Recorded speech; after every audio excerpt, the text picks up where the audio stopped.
മാധുരപൂർണ്ണ പ്രശോഭിതം ഈ ജീവിതം, ആർദ്രമാം ദൈവ സ്നേഹം നിറയും പൂവനം. മാധുരപൂർണ്ണ പ്രശോഭിതം ഈ ജീവിതം, ആർദ്രമാം ദൈവ സ്നേഹം നിറയും പൂവനം. സ്നേഹദീപനാളമായി വിളങ്ങും ധന്യജീവിതം.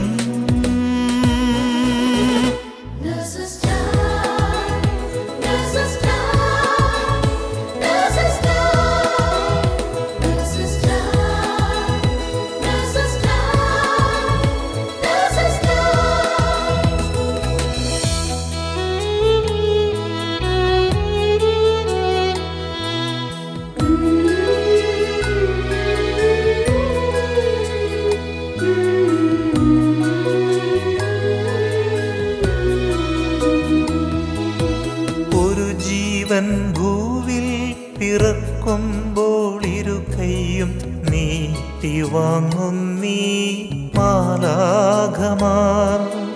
ഒരു ജീവൻ മണ്ണിൽ പൊലിയുമ്പോൾ അരികെ ശാന്തമായ യാത്രയാക്കിയിടും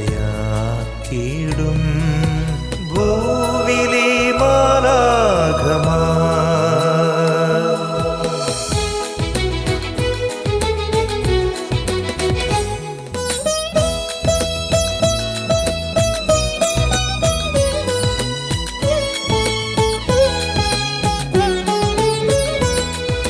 സ്വന്തവേദനയതെല്ലാം മറന്ന സോദരർക്കായി നീക്കി വച്ചിടും ജീവിതം.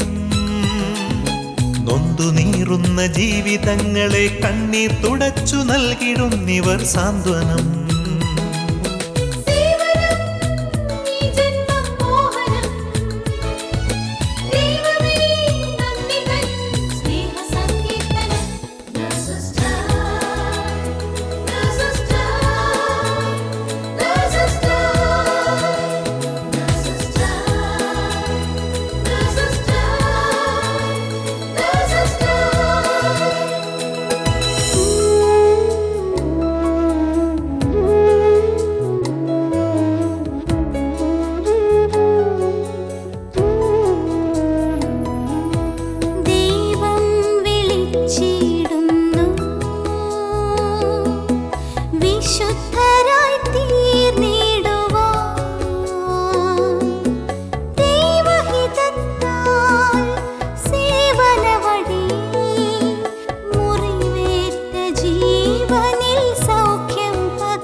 തന്നിരുളിൽ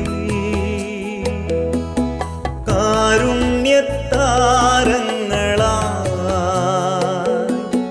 ലോകം മുഴുവൻ ദീപ്തി പരത്താൻ പോകാം, യേശുവിൻ സാക്ഷ്യം നൽകാം.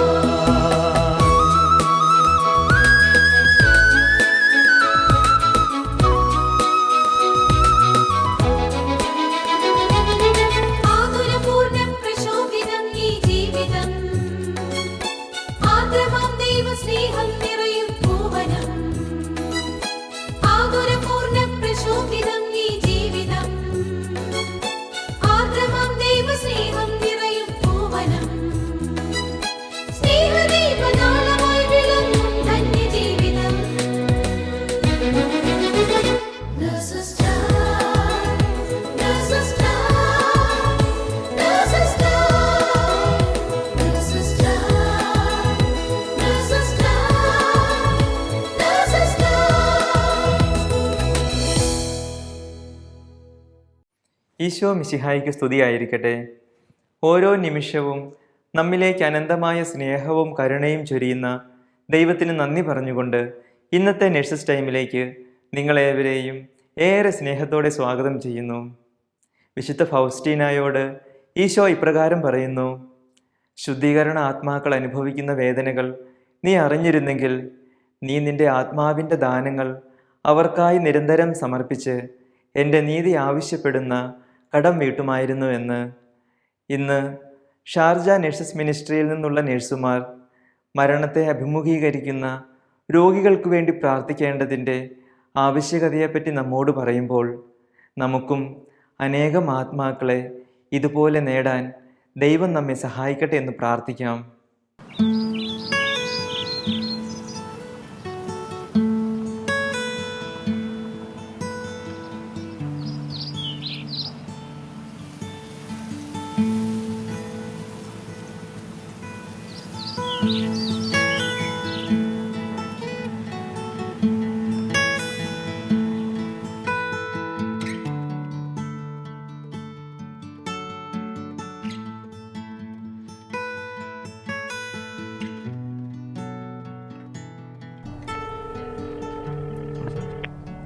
ഹലോ ചേച്ചി, ഫ്രീ ആണോ? ഞാനൊന്ന് വീട്ടിലേക്ക് വന്നോട്ടെ. എനിക്ക് കുറച്ച് കാര്യങ്ങൾ സംസാരിക്കാനുണ്ട്. വീട്ടിൽ വന്നിട്ട് സംസാരിക്കാം കേട്ടോ. ഓക്കെ എന്നാൽ.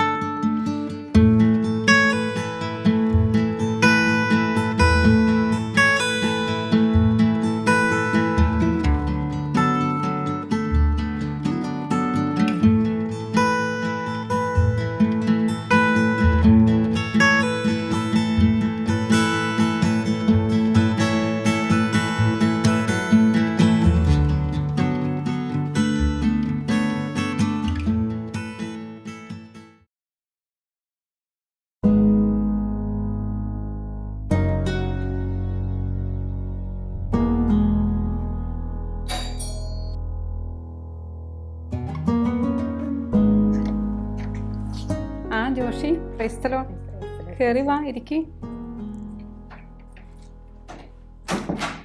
നീ ഇരിക്കും, ഞാനൊരു ചായ എടുക്കാമേ.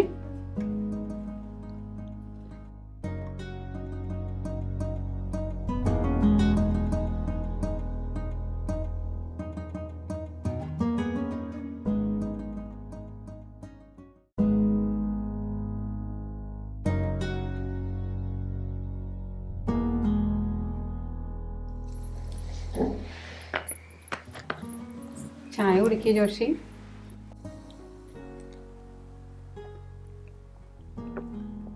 എന്തു പറ്റി ജോഷി? നീ ഇന്ന് ആകെ അപ്സെറ്റ് ആണല്ലോ. ചേച്ചി, ഒരു കാര്യം ഉണ്ടായിരുന്നു ഡ്യൂട്ടിയുടെ ഇടയിൽ.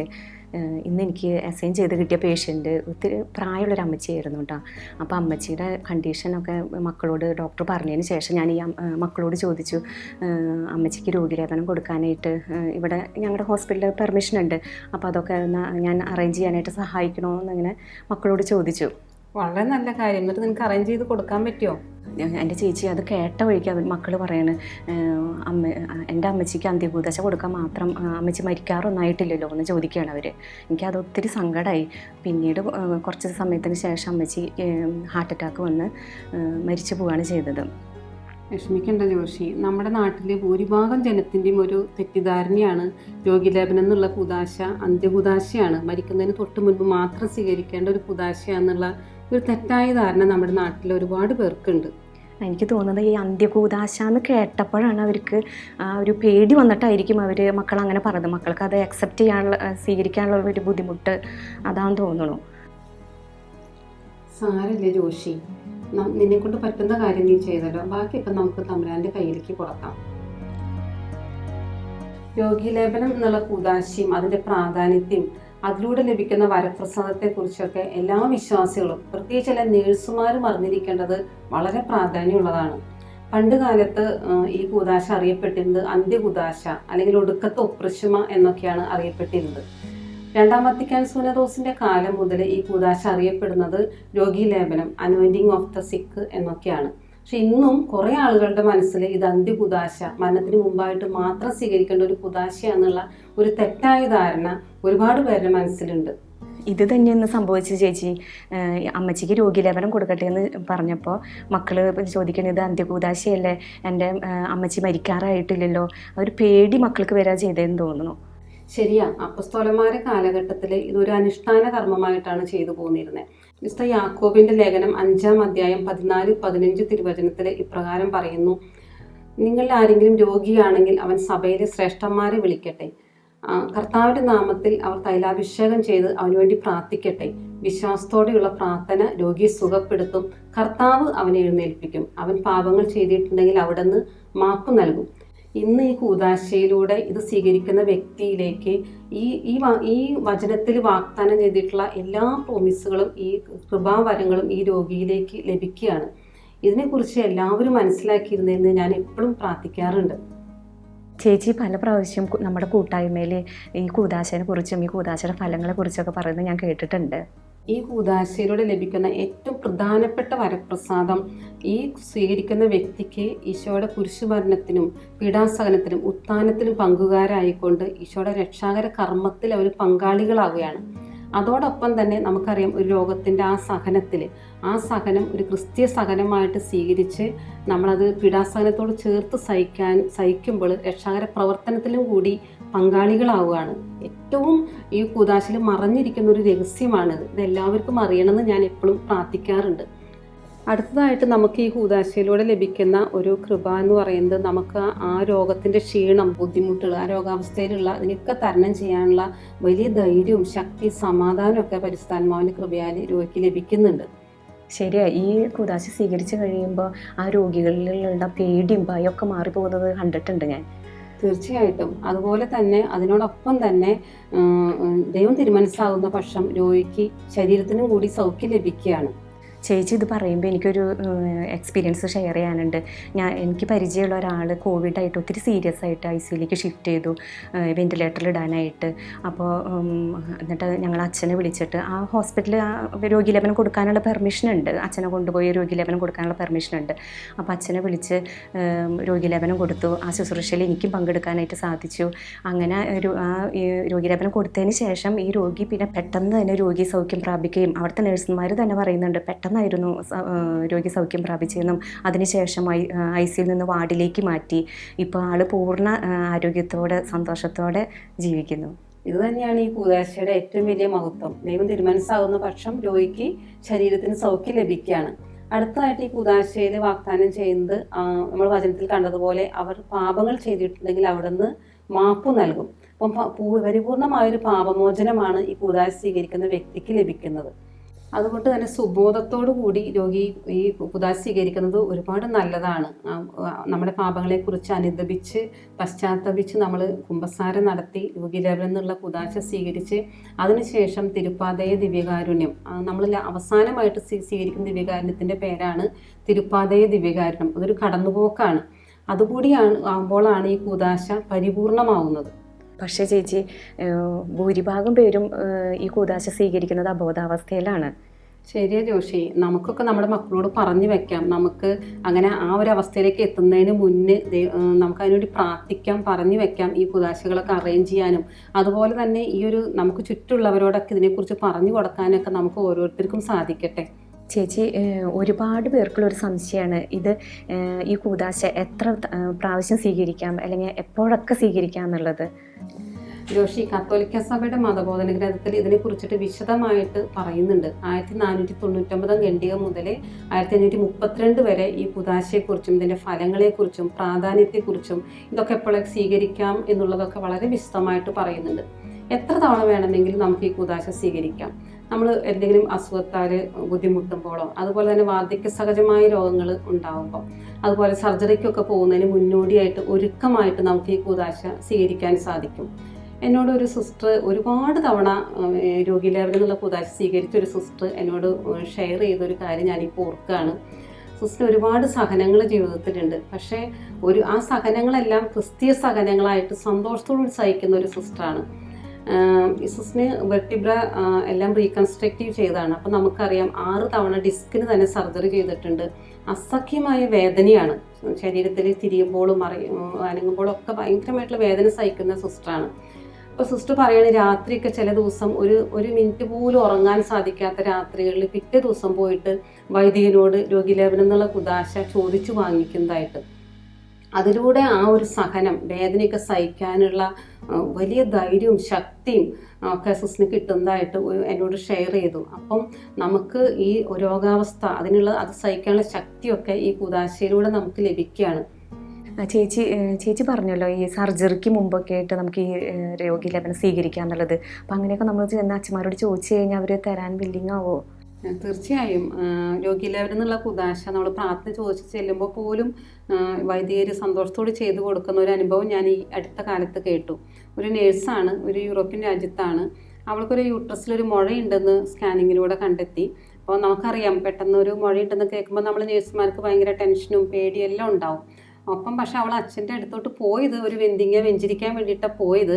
അപ്പം അച്ഛനോട് പ്രാർത്ഥന ചോദിച്ചു, എനിക്കിങ്ങനെ ഒരു യൂട്രസിൽ മുഴയുണ്ട്, അതിൻ്റെ ട്രീറ്റ്മെൻറ്റിനൊക്കെ ആയിട്ട് പോവുകയാണ്, ടെസ്റ്റുകൾക്ക് പോവുകയാണ്, പ്രാർത്ഥന ചോദിച്ചു. അച്ഛൻ അപ്പം അവളോട് പറഞ്ഞത്, നിനക്ക് ഞാൻ അനോയിൻറ്റിങ് ഓഫ് ദ സിക്ക്, ഈ രോഗിലേപനം എന്നുള്ള കുദാശ തരാമെന്ന് അച്ഛൻ ഇങ്ങോട്ട് പറയാണ്.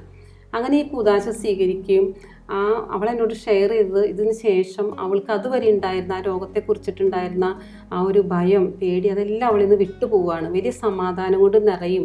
അതോടൊപ്പം തന്നെ അവൾ പിറ്റേ ദിവസം MRIക്ക് വേണ്ടിയിട്ട് അപ്പോയിൻമെൻറ്റ് വിളിക്കുമ്പം സാധാരണഗതിയിൽ അവിടെ ഒരു MRIക്ക് അപ്പോയിൻമെൻറ്റ് കിട്ടാനായിട്ട് ഒരു 2 മാസമൊക്കെ ഡിലേ ഉണ്ടാവും എന്ന് പറയും. പിറ്റേ ദിവസം തന്നെ MRIക്ക് അപ്പോയിൻമെൻറ്റ് കിട്ടുക. അപ്പോൾ ആദ്യം അത് കളിയാക്കാൻ വേണ്ടി പറഞ്ഞതാണോ എന്ന് പോലും സംശയിച്ചു. അങ്ങനെ MRI ചെയ്ത് അപ്പം അതിൽ വളരെ സാധാരണയുള്ളൊരു ട്രീറ്റ്മെൻറ്റിൻ്റെ ആവശ്യമുള്ളൂ എന്നുള്ള ഒരു റിപ്പോർട്ട് കിട്ടുകയും അങ്ങനെ ഡോക്ടേഴ്സ് അതിൻ്റെ ട്രീറ്റ്മെൻറ്റ് ചെയ്യുകയും ചെയ്തു. ഇതിലൂടെ അവൾക്ക് ആ കുദാശ സ്വീകരിച്ചപ്പം ആത്മാവിനും ശരീരത്തിനും സൗഖ്യം കിട്ടിയതായിട്ട് അവളെന്നോട് ഷെയർ ചെയ്തു. അപ്പോൾ അങ്ങനെ കൊടുക്കുന്ന വില്ലിങ്ങായ ഒരുപാട് വൈദികർ നമുക്കുണ്ട്. രോഗീലേപനം എന്നുള്ള കുദാശ വൈദികർക്ക് മാത്രമേ കൊടുക്കാൻ സാധിക്കൂ എന്ന് നമുക്കറിയാം. ഇന്നത്തെ നിൻ്റെ അമ്മച്ചി സിക്കായി കുദാശ കൊടുക്കാൻ സാധിക്കാണ്ടായപ്പം നിനക്ക് അമ്മച്ചിക്ക് വേണ്ടി പ്രാർത്ഥിക്കാൻ സാധിച്ചോ? ആദ്യം ഞാൻ വിഷമിച്ചെങ്കിലും പിന്നെ ഈശോ നമ്മളെ ഒരു ദൗത്യം ഏൽപ്പിച്ചിട്ടുണ്ടല്ലോ. വിശുദ്ധ മർക്കോസിൻ്റെ സുവിശേഷം 16-ാം അധ്യായത്തിൽ 18-ാം തിരുവചനത്തിൻ്റെ അവസാന ഭാഗത്തിൽ ഇങ്ങനെ പറയുന്നില്ലേ, അവർ രോഗികളുടെ മേൽ കൈകൾ വയ്ക്കും, അവർ സുഖം പ്രാപിക്കുകയും ചെയ്യുമെന്നുള്ളത്. അപ്പോൾ ആ വചനത്തിൽ വിശ്വസിച്ചിട്ട് അമ്മച്ചിക്ക് വേണ്ടി അമ്മച്ചിയുടെ മേൽ കരുണയായിരിക്കണേ എന്ന് പറഞ്ഞ് പ്രാർത്ഥിച്ചു. പിന്നെ എന്തിനാ ജോഷി നീ വിഷമിക്കണേ? നമ്മുടെ മുന്നിൽ വരുന്ന എല്ലാ രോഗികൾക്കും, അവൻ ഏത് ജാതിയോ മതമോ ദേശമോ ആയിക്കോട്ടെ, അവരെ ആത്മാവിനും ശരീരത്തിനും സൗഖ്യം വേണം എന്ന് പറഞ്ഞ് പ്രാർത്ഥിക്കാനുള്ള ഒരു കടമയും ഉത്തരവാദിത്വം നഴ്സുമാരായ നമുക്ക് ഓരോരുത്തർക്കും ഉണ്ട്. നമ്മളത് ആ രോഗിക്ക് വേണ്ടിയിട്ട് പ്രാർത്ഥിക്കാം. പെട്ടെന്നൊരു കാർഡിയക് അറസ്റ്റൊക്കെ നമ്മുടെ മുന്നിൽ ഉണ്ടാകുമ്പം നമുക്കറിയാം നമ്മൾ ഒത്തിരി ബിസി ആയിരിക്കും ആ സമയത്തൊക്കെ. പക്ഷെ നമുക്ക് മനസ്സിൽ ഈ രോഗിയിലേക്ക് ഈശോയുടെ സൗഖ്യം ഒഴുക്കട്ടെ, കരുണയായിരിക്കട്ടെ എന്നൊക്കെ പ്രാർത്ഥിച്ചുകൊണ്ട് നമുക്ക് ഓരോ കാര്യങ്ങളും ചെയ്യാൻ പറ്റിയാൽ വലിയ കൃപ അതിലൂടെയൊക്കെ ഒഴുകും അല്ലേ? നവ്യായിരിക്കും. ഞങ്ങൾ ഷോപ്പിങ്ങിന് പോകാമെന്ന് പറഞ്ഞിരുന്നു.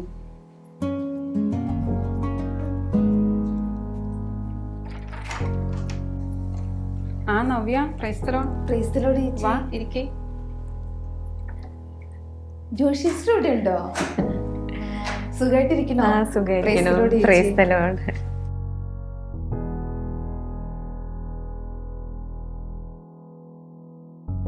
നിങ്ങളെന്തോ കാര്യമായിട്ട് സംസാരിക്കാൻ തോന്നല്ലോ. നവ്യ, ജോഷി ഇന്ന് ഡ്യൂട്ടി കഴിഞ്ഞിട്ട് നേരെ ഇങ്ങോട്ട് വന്നതാ. അവൾ വലിയ സങ്കടത്തിലാണ് വന്നേ. അവളുടെ ഇന്നത്തെ അവൾ നോക്കിക്കൊണ്ടിരുന്ന അമ്മച്ചി ഇന്ന് മരിച്ചു പോയി. അപ്പം പെട്ടെന്ന് അവൾ ഫാമിലിയോട് രോഗീലേപനം എന്നുള്ള കുദാശയെക്കുറിച്ചും അറേഞ്ച് ചെയ്ത് കൊടുക്കാന്നൊക്കെ പറഞ്ഞെങ്കിലും അവർ പെട്ടെന്ന് അവളോട് ദേഷ്യപ്പെട്ടു. അപ്പം അതിൻ്റെ ഒരു സങ്കടത്തിലാണ് വന്നേ. അതെന്ത് പറ്റി ജോഷി സിസ്റ്ററെ? ഈ രോഗീലേപനം എന്ന് കേട്ടപ്പോഴേ അവർ അന്ത്യകൂദാശ എന്നുള്ളൊരു പേടി അവർക്ക് വന്നു. അതാ ഈ എല്ലാവർക്കും ഈ അന്ത്യകുദാശ എന്ന് കേൾക്കുമ്പോൾ ഒരു നല്ല ഭയമുണ്ട്. എൻ്റെ കാര്യത്തിലാണെന്നുണ്ടെങ്കിലും അമ്മയ്ക്ക് വയ്യാതെ ആയപ്പോൾ ഞാൻ നാട്ടിലേക്ക് പോയി. അപ്പോൾ പോകുന്ന സമയത്ത് പ്രിൻസ് ചേച്ചി എന്നോട് പറഞ്ഞായിരുന്നു അമ്മയ്ക്ക് എന്നെ പ്രാർത്ഥിച്ചൊരുക്കണം എന്നുള്ളത്. പക്ഷേ ആ സമയത്ത് ഞാൻ മനസ്സിൽ ചിന്തിച്ചു, എൻ്റെ അമ്മയ്ക്ക് മരിക്കാനുള്ള അസുഖങ്ങളൊന്നും ഇല്ലല്ലോ എന്ന്. പക്ഷെ ഞാൻ അമ്മയുടെ അടുത്ത് ചെന്ന് ഞാൻ അമ്മയുടെ അടുത്ത് കുറേ നേരം സംസാരിക്കാനും അമ്മയുടെ അടുത്ത് കുറേ നേരം ഇരിക്കാനൊക്കെ എനിക്ക് പറ്റിയപ്പോൾ ഞാൻ ദൈവസ്നേഹത്തിനെക്കുറിച്ചും അമ്മയ്ക്ക് ഉണ്ടാകുന്ന സഹനങ്ങൾ, ആ സഹനങ്ങളിൽ ഈശോനോട് പിണങ്ങല്ലേ എന്ന് ഇടയ്ക്കിടയ്ക്ക് ഞാനിങ്ങനെ പറയുമായിരുന്നു. അപ്പോൾ അമ്മ 1-2 ദിവസം അതെല്ലാം ശാന്തതയോടുകൂടി കേൾക്കുന്നത് ഞാൻ ശ്രദ്ധിച്ചായിരുന്നു. അത് കഴിഞ്ഞിട്ട് 2 ദിവസം കഴിഞ്ഞപ്പോൾ അമ്മ എന്നോട് പറഞ്ഞു എനിക്ക് കുമ്പസാരിക്കണം, കുർബാന സ്വീകരിക്കണം. അപ്പോൾ പപ്പ എന്നോട് പറഞ്ഞു എന്താണെങ്കിലും നീ പള്ളിയിൽ പോയി പറയണമെന്ന്. ഞാൻ വേഗം പോയി പള്ളിയിൽ ചെന്ന് പറഞ്ഞു കഴിഞ്ഞപ്പോൾ അച്ഛന്മാർ ഭയങ്കര തിരക്കാണ് ആ ദിവസങ്ങളിൽ. പക്ഷേ ഞാൻ കോവിഡിൻ്റെ സിറ്റുവേഷൻ ആണെങ്കിൽ കൂടി ഞാൻ നിർബന്ധിച്ചു. അങ്ങനെ അച്ഛൻ വന്നു. അച്ഛൻ പൂർണ്ണ സുബോധത്തോടു കൂടി അമ്മ കുമ്പസാരിച്ചു, കുർബാന സ്വീകരിച്ചു. അത് കഴിഞ്ഞ് ഞാൻ തിരിച്ച് നാട്ടിൽ നിന്ന് ഇങ്ങോട്ട് വന്നു. അത് കഴിഞ്ഞിട്ട് 2 മാസം കഴിഞ്ഞിട്ടാണ് പിന്നെ അമ്മ മരിക്കുന്നത്. പക്ഷെ ഇപ്പോഴാണെങ്കിലും ഇടയ്ക്കിടയ്ക്ക് എൻ്റെ പപ്പ പറയും, അന്ന് നവ്യ പോയി അച്ഛനെ വിളിച്ചുകൊണ്ട് വന്ന്, അതുകൊണ്ട് കുദാശകൾ സ്വീകരിച്ചിട്ട് അമ്മയ്ക്ക് മരിക്കാൻ പറ്റിയല്ലോ എന്ന്. അതൊക്കെ കേൾക്കുമ്പോൾ എനിക്ക് ഭയങ്കര മനസ്സമാധാനമുണ്ട്. അതുകൊണ്ട് നമ്മുടെ മാതാപിതാക്കളെ മരണത്തിന് വേണ്ടി ഒരുക്കുക എന്നുള്ളത് നമ്മുടെയൊക്കെ എല്ലാവരുടെയും ഡ്യൂട്ടിയാണ്. നമുക്ക് അവർക്ക് ചെയ്തു കൊടുക്കാവുന്ന ഏറ്റവും വലിയ ഒരു ഗിഫ്റ്റാണത്. അവരെ കുദാശകളൊക്കെ സ്വീകരിച്ച് അവരെ ഒരുക്കത്തോട് കൂടിയിട്ട് മരണത്തിനായിട്ട് ഒരുക്കുക എന്നുള്ളത് നമ്മുടെ ഓരോരുത്തരും കടമയും ഉത്തരവാദിത്വം കൂടിയാണ്, അല്ലേ? ക്രിസ്തു ശിരസ്സാകുന്ന സഭയിലെ അവയവങ്ങളായ നമ്മൾ ഓരോരുത്തരെയും ഉത്തരവാദിത്തമാണ്. പ്രത്യേകിച്ച് നേഴ്സുമാരായ നമുക്ക് ഒരുപാട് സാധ്യതകളുണ്ട്. നമ്മുടെ കുടുംബത്തിലും നമ്മുടെ സമൂഹത്തിലും നമ്മൾ ശുശ്രൂഷിക്കുന്ന രോഗികളിലൊക്കെ ഈ രോഗാവസ്ഥയിലായിരിക്കുമ്പോൾ ഈ രോഗീലേപനം എന്നുള്ള കുദാശ അറേഞ്ച് ചെയ്ത് കൊടുക്കാനും അവരതിനായിട്ട് ഒരുക്കാനും അതിനുവേണ്ടി പ്രാർത്ഥിക്കാനും സാധിക്കുമെങ്കിൽ ആ കുദാശയിലൊക്കെ പങ്കെടുക്കാനുള്ള ഒരു കടമ നമുക്ക് ഓരോരുത്തർക്കും ഉണ്ട്. അതിനായിട്ട് എല്ലാ നേഴ്സുമാരെയും ഈശോ അനുഗ്രഹിക്കട്ടെ എന്ന് നമുക്ക് പ്രാർത്ഥിക്കാം. മരണത്തിൻ്റെ മുന്നിൽ മാത്രമല്ല, ഏത് രോഗാവസ്ഥയിലും ഈ കുദാശ സ്വീകരിക്കാനുള്ള അറേഞ്ച് ചെയ്യാനുള്ള ഉത്തരവാദിത്വം നമുക്കുണ്ട്. അതോടൊപ്പം തന്നെ ഈ ഒരു കോവിഡ് കാലത്ത് ഒരുപാട് മക്കൾ കുദാശ സ്വീകരിക്കാതെ ഈ ലോകത്തിൽ നിന്നും വിട്ടുപോയിട്ടുണ്ട്. അവരെല്ലാം നമുക്ക് ഈശോയുടെ കരങ്ങളിലേക്ക് കൊടുത്ത് ഈശോയുടെ വലിയ കരുണ അവരിലേക്ക് ഒഴുക്കട്ടെ എന്ന് നമുക്ക് പ്രാർത്ഥിക്കാം.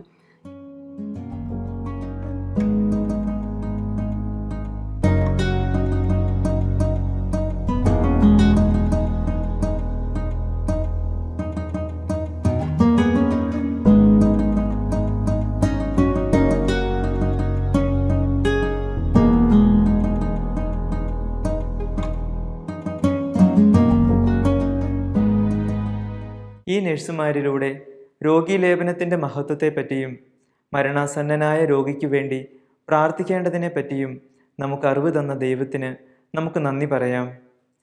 തൻ്റെ കൈകളിലൂടെ ഭൂമിയിലേക്ക് ആദ്യമായി പിറന്നു വീഴുന്ന കുഞ്ഞിലേക്കും തൻ്റെ കൺമുന്നിൽ നിന്ന് അവസാനമായി കണ്ണടയ്ക്കുന്ന വ്യക്തിയിലേക്കും ദൈവസന്നിധിയിൽ അനേകം കൃപാവരങ്ങൾ നേടിക്കൊടുക്കുവാൻ ഓരോ നഴ്സിനും സാധിക്കും.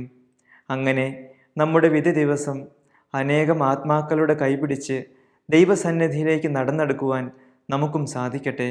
അതിനുള്ള കൃപയ്ക്കായി ലോകമെമ്പാടുമുള്ള എല്ലാ നഴ്സുമാരെയും അവരുടെ കുടുംബങ്ങളെയും പരിശുദ്ധ അമ്മയുടെ വിമല ഹൃദയം വഴിയായി ഈശോയ്ക്ക് സമർപ്പിച്ചുകൊണ്ട് നമുക്ക് പ്രാർത്ഥിക്കാം. ഓരോ നഴ്സും ഒരു വിശുദ്ധനായി, ഒരു വിശുദ്ധയായി തീരട്ടെ. ആമേൻ. ദൈവമാതാവും ഞങ്ങളുടെ അമ്മയുമായ കന്യകാമറിയമേ, ഫാത്തിമാനാഥേ, എന്നെയും എൻ്റെ കുടുംബത്തെയും തിരുസഭയെയും മാനവകുലത്തെയും ലോകമെമ്പാടുമുള്ള നേഴ്സുമാരെയും അങ്ങേ വിമല ഹൃദയത്തിന് പ്രതിഷ്ഠിക്കുന്നു. അങ്ങേ ശക്തിയുള്ള സംരക്ഷണത്തിൽ ഞങ്ങളെ കാത്തുകൊള്ളണമേ. അങ്ങ് ഞങ്ങളുടെ നാഥയും സംരക്ഷകയുമാകണമേ. ആത്മീയവും ശാരീരികവുമായ സകല അപകടങ്ങളിലും ക്ലേശങ്ങളിലും നിന്ന് ഞങ്ങളെ രക്ഷിച്ചുകൊള്ളണമേ. എല്ലാറ്റിലും ദൈവേഷ്ടം കണ്ടെത്തി നിറവേറ്റുവാനും യേശുവിൻ്റെ തിരുഹൃദയത്തിന് പ്രീതികരമായ വിധത്തിൽ ജീവിച്ച് സ്വർഗഭാഗ്യത്തിലെത്തിച്ചേരുവാനും കാരുണ്യനാഥേ, ഞങ്ങളുടെ സ്നേഹമുള്ള അമ്മേ, ഞങ്ങളെ സഹായിക്കണമേ. ആമേൻ.